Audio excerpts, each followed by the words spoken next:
எத்தனையோ ஆலயத்தில் நம்ம எத்தனையோ வேண்டுதலுக்காக எத்தனையோ வழிபாடுகள் நடத்துவோம். ஆனால் திருநள்ளாறு ஸ்ரீ சனீஸ்வர பகவான் கோவிலில் தர்ப்பரேணீஸ்வரர் கோவிலானது வழிபடுவதன் மூலம் 7.5 சனி, அஷ்டமத்து சனி மற்றும் பிற சனி தோஷங்கள் அனைத்துமே நீங்க வேணும், நல்ல ஆரோக்கியம், ஆயுள், தொழிலில் விருத்தி இது எல்லாமே கிடைக்க வேணும் அப்படின்னா இந்த ஆலயத்திற்கு சென்று இந்த முறையில் நீங்கள் வழிபாடுகள் செய்வது ரொம்ப ரொம்ப நல்லது.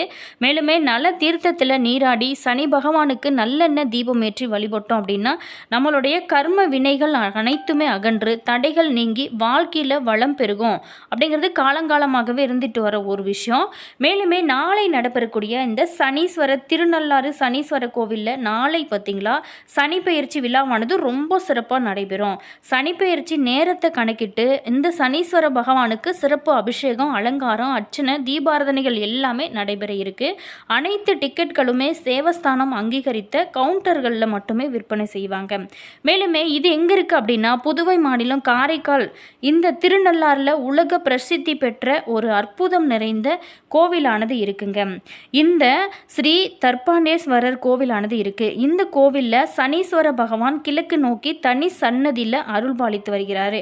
இந்த கோவிலில் சனிக்கிழமைகள் தோறுமே ஆயிரக்கணக்கான பக்தர்கள் தரிசனம் செய்வது வழக்கமாகவே இருக்கு. மேலுமே சனீஸ்வர பகவான் கோவிலில் ஒரு 2.5 ஆண்டுகளுக்கு ஒரு முறை சனி பெயர்ச்சி விழாவானது ரொம்ப சிறப்பாக நடைபெறும். தற்போது நாளை பார்த்தீங்களா வெள்ளிக்கிழமை சனி பெயர்ச்சி விழாவானது நடக்க இருக்கு. அன்றைய தினம் காலை 8:24 மணிக்கு சனி பகவான் கும்பராசியிலிருந்து மீன ராசிக்கு இடம்பெயர்ச்சி ஆகிறாரு. இந்த சனி பெயர்ச்சி நேரத்தை கணக்கிட்டு சனீஸ்வர பகவானுக்கு சிறப்பு அபிஷேகம், அலங்காரம், அர்ச்சனை, தீபாராதனை இது எல்லாமே ரொம்ப சிறப்பாக நடைபெற இருக்கு. பக்தர்கள் நெரிசல் இல்லாமல் தரிசனம் செய்ய தேவஸ்தான நிர்வாகமானது இலவச தரிசனம் மற்றும் 3 வகையான கட்டண தரிசனத்துக்கு ஏற்பாடுமே செஞ்சுருக்காங்க. அதன்படி இலவச தரிசன வரிசை மற்றும் 300, 600, 1000 அப்படிங்கிற கட்டணம் செலுத்தும் சிறப்பு தரிசன வரிசையுமே அமைக்கப்பட்டிருக்காங்க. மேலுமே அனைத்து டிக்கெட்களுமே தேவஸ்தானம் அங்கீகரித்த கவுண்டர்களில் மட்டுமே விற்பனை செய்யப்படுவாங்க. மேலுமே டிக்கெட்டு, பாசு போன்ற அனைத்திலுமே தேவஸ்தான ஹலோகிராம் ஒட்டப்பட்டிருக்கும். அப்படிங்கிறதுனால பக்தர்கள் போலி டிக்கெட்டுகளை தவிர்த்து உண்மையான டிக்கெட்டுகளை மட்டுமே பெற முடியும். பக்தர்கள் சிரமம் இல்லாமல் டிக்கெட்கள் பெறுவதற்காக இந்த 15 இடங்களில் டிக்கெட் கவுண்டர்கள் அமைக்கப்பட்டிருக்காங்க. மேலுமே சனிப்பெயர்ச்சி நாட்களில் அதிக வெயிலில் இருந்து பக்தர்களை பாதுகாக்க அனைத்து வரிசைகளிலுமே தவிர கூரைகளானது அமைக்கப்பட்டிருக்காங்க. நீண்ட நேரம் நிற்க வேண்டிய இருக்கிறதுனால வரிசையில் உட்கார்ந்து செல்லும் வசதியுமே ஏற்பாடு செய்யப்பட்டிருக்காங்க. இது ஒரு சிறப்பான விஷயமாகவும் இருக்குது.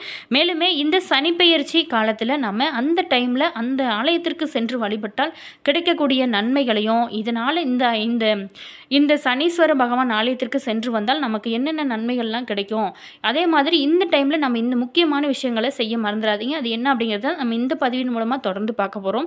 வீடியோ பார்த்திங்கன்னா உங்களுக்கு ரொம்ப யூஸ்ஃபுல்லாக இருக்கும். வீடியோவை ஸ்கிப் பண்ணாமல் முழுமையாக பாருங்கள். அதே மாதிரி வீடியோ பிடிச்சிருந்தால் மறக்காமல் லைக் பண்ணுங்கள். இது போன்ற பல சுவாரஸ்யமான தகவல்களை நீங்கள் தெரிஞ்சுக்கணும் அப்படின்னாலும் இனியவள் உற்சாகம் சேனலை மறக்காமல் சப்ஸ்கிரைப் பண்ணிக்கோங்க. கூடவே இருக்க பெல் பட்டனையுமே ப்ரெஸ் பண்ணிட்டு வாங்க வீடியோக்குள்ளே போகலாம். அதே மாதிரி பக்தர்களுக்காக பிஸ்கட்டு, குடிநீர், அன்னதானம் இது எல்லாமே சிறப்பாக வழங்கப்படுறாங்க. குழந்தைகளுக்கு தாய்ப்பால் கொடுக்க தாய்மார்களுக்கு பிரத்யேக தனி அறைகளுமே அமைக்கப்பட்டிருக்காங்க. அது மட்டும் இல்லாமல் மாற்றுத்திறனாளி பக்தர்களுக்கு தனிப்பட்ட வழித்தடங்கள், சிறப்பு தரிசன வசதிகளுமே ஏற்பாடு செய்யப்பட்டிருக்காங்க. வரிசையில் நிற்கும் போது பயன்படுத்தக்கூடிய கழிவறை வசதிகளும் போதுமான அளவில் அமைக்கப்பட்டிருக்காங்க. மேலுமே அதிக அளவில் பக்தர்கள் வருவதை கருத்தில் கொண்டு அண்டை மாநில போக்குவரத்து துறையினரோடு இணைந்து கூடுதல் பஸ்களுமே இயக்க நடவடிக்கையுமே எடுத்திருக்காங்க. பக்தர்கள் தங்களோட வாகனங்களை பாதுகாப்பாக நிறுத்துறதுக்கு நிறைய இடங்களையுமே ஏற்பாடுமே இந்த ஆலயத்தில் செஞ்சுருக்காங்க. அது மட்டும் இல்லாமல் இந்த டைமில் பார்த்திங்களா அங்கே தற்காலிக குளிர்சாதன வசதிகளுமே செய்யப்பட்டிருக்காங்க. அனைத்து பக்தர்களுக்கும் உணவு வழங்கும் நோட்டோட வரிசைகள் ஆரம்பிக்கும் இடங்கள், தரிசனம் முடிந்ததுக்கப்புறம் பக்தர்கள் வெளியேறும் பகுதிகள், பக்தர்கள் அதிகம் நடந்து செல்லும் வழித்தடங்கள் இது எல்லாத்துலேயுமே அன்னதான மண்டபங்களானது அமைக்கப்பட்டு இலவச அன்னதானம் வழங்க ஏற்பாடுமே செய்யப்பட்டிருக்காங்க. மேலுமே நலன் குளத்தில் அனைத்து பக்தர்களும் சௌரியமாக நீராடும் வகையில் குளம் முழுமையாக சீரமைக்கப்பட்டு புதிய நீரானது நிரப்பப்பட்டிருக்காங்க. பெண் பக்தர்களுக்காக தனித்தனியாக உடை மாற்றும் அறைகள் அதிக அளவில் அமைக்கப்பட்டிருக்குது. ஒரு சிறப்பான விஷயமாகவும் இருக்குது. இந்த திருநள்ளூரில் இருக்கக்கூடிய முதன்மை கடவுள் சிவ தர்ப்பணேஸ்வரர். மேலுமே அவரோட திருவடியை முதல்ல வழிபட்டு மனதார சிவ பக்தரான சனீஸ்வரரோட அருள் கிடைக்க பிரார்த்தனை செய்ய வேணும். அதன் பிறகு பார்த்திங்களா தாயாரோட திருவடிகளை வணங்கி நவகிரக தோஷங்கள் அகல வேணும் அப்படின்னு சொல்லிட்டு பிரார்த்தனையுமே செய்யணும்.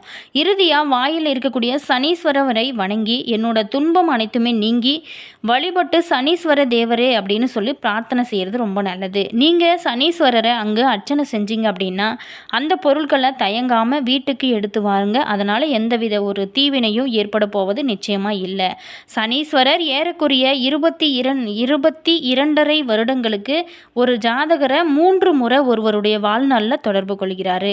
அதில் 7.5 சனியின் காலத்தில் அவர் எந்த ஒரு தீய பலன்களையுமே யாருக்குமே தொடர்ந்து 7.5 ஆண்டுமே வழங்குவது இல்லை. அதையும் 3 பகுதிகளாக பிரித்து தான் பலன்களை கொடுப்பார். முதல் 2வது பாதியில் தன்னுடைய வருகை குறித்து சில தகவல்களை மட்டுமே அவர் உங்களுக்கு சொல்வார். 3வது பகுதியில் மற்ற கிரக நிலைகளையும் ஒட்டி சிலருக்கு மட்டுமே சில வாழ்க்கை பிரச்சனைகளை அவரால் தாங்கும் அளவிற்கு மட்டுமே தருவார். ஆகையினால தர்மகாரனாக விளங்குகின்ற சனீஸ்வரர் தர்மத்திற்கு புறம்பாக எந்த ஒரு பயத்தையோ தீவினையோ நிச்சயம் வழங்குவதே இல்லை.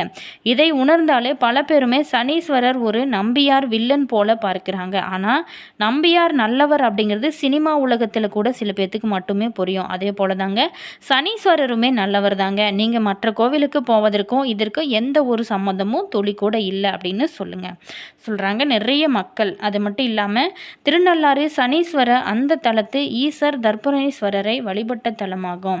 ஆக அந்த தலத்து ஈசரை வழிபடுவதல் ரொம்ப ரொம்ப சிறப்பு. சனி பகவானே ஈசரை வழிபட்டு உயர்ந்தது. நவகிரக கோவில் அனைத்திலுமே ஈசர் கோவில் இருக்கும். அவை வழிபட்டு உயர்ந்து தோஷம் இருக்கும் அப்படின்னு ஜோதிடர் சொன்னால் கூட முதல்ல ஈசரை வணங்கி பின்பு பரிகாரம் எதுவுமே செய்ய வேணும். பரிகாரம் செஞ்சோம் அப்படின்னா நேராக வீட்டிற்கு செல்வது நல்லது. நவகிரகங்களில் தொழில் கிரகமாக இருக்கக்கூடிய சனி பகவான் வாக்கிய பஞ்சாங்கத்தின்படி 2026 மார்ச் 6 விஸ்வாவசு வருடம் மாசி 22 வெள்ளிக்கிழமை இன்னைக்கு கும்பராசி பூரட்டாதி நட்சத்திரம் 3ஆம் பாதத்தில் இருந்து மீன ராசி பூரட்டாதி நட்சத்திரம் 4ஆம் பாதத்திற்கு பெயர்ச்சியாக இருக்கிறாரு. ஸோ 2028 ஏப்ரல் 24 வரைக்குமே மீன ராசியில் தான் தங்கியிருப்பார். பல கணிக்கும் போது பார்த்திங்களா மற்ற கிரகங்களோட நிலைகளையும் கணக்கில் கொள்ள வேணும். அந்த வகையில் தான் அடுத்த சனி பெயர்ச்சிக்குள்ளே தற்போது கும்பத்தில் சஞ்சரிக்கக்கூடிய ராகு, சிம்மத்தில் சஞ்சரிக்கக்கூடிய கேது, முதல் மகரம் கடகத்தில் சஞ்சரிக்க இருக்காங்க. அது மட்டும் இல்லாமல் சனி தோஷம் விலக சனி பகவானுக்குரிய இலை வன்னி இலை, இந்த இலையால் நவகிரக மண்டபத்தில் இருக்கக்கூடிய சனி பகவானுக்கு அர்ச்சனை செய்ய வேணும். உங்களோட ஊர் கோவில்களில் வன்னி மரம் வைக்க ஏற்பாடு செய்யலாம். மேலுமே சனிக்கிழமைகளில் எல் தீபம் ஏற்றி வழிபடலாம். நவகிரக மண்டபத்தில் இருக்கக்கூடிய சனீஸ்வரருக்கு நீல நிற வஸ்திரம் நீங்கள் அணிவிக்கலாம். அதே மாதிரி மாற்றுத்திறனாளிகள் அது மட்டும் இல்லாமல் ஆதரவுற்றாமல் இருக்கிறாங்க இல்லையா, உதவி இல்லாமல் அவங்களுக்கு உதவி செய்யலாம். இந்த மாதிரி செய்வது நல்ல ஒரு வாழ்க்கையில் உங்களோட வாழ்க்கையில் நல்ல ஒரு முன்னேற்றம் இருக்கும். திருநள்ளாறு, திருவெள்ளிக்காடு மற்றும் குச்சனூர், தேனி ஆகிய ஊர்களில் இருக்கக்கூடிய கோவிலுக்கு சென்று நீங்கள் அர்ச்சனை இந்த காலகட்டத்தில் செய்கிறது ரொம்ப நல்லது. அதே மாதிரி திருநள்ளாறில் சனீஸ்வரரை வழிபடும் முறை, முதல்ல நலத்தீர்த்தம் சென்று குளத்தை வளமாக பிரதட்சணம் செஞ்சு குளத்தில் நடுவில் இருக்கக்கூடிய நலன் தமயந்தி குழந்தைகள் சிலைகளை முதல்ல வணங்கணும். அதுக்கப்புறம் நல்லெண்ணெய் தேய்ச்சி வடக்கு அல்லது கிழக்கு முகமாக நின்று 9 முறை மூழ்கி எழ வேணும். அதற்கு பின் பார்த்திங்களா பிரம்ம தீர்த்தம், சரஸ்வதி தீர்த்தங்களில் தண்ணீரை தெளித்து கொள்ள வேணும். கோவிலுக்கு உள்ளே இருக்கக்கூடிய சுவர்ண கணபதியை வணங்கி சுப்பிரமணியர் சன்னதியை தரிசனம் செஞ்சதுக்கப்புறம் மூலவர் தர்ப்பணேஸ்வரரையும் பின்னாடி தியாசேகரையும் தரிசிக்க வேணும்.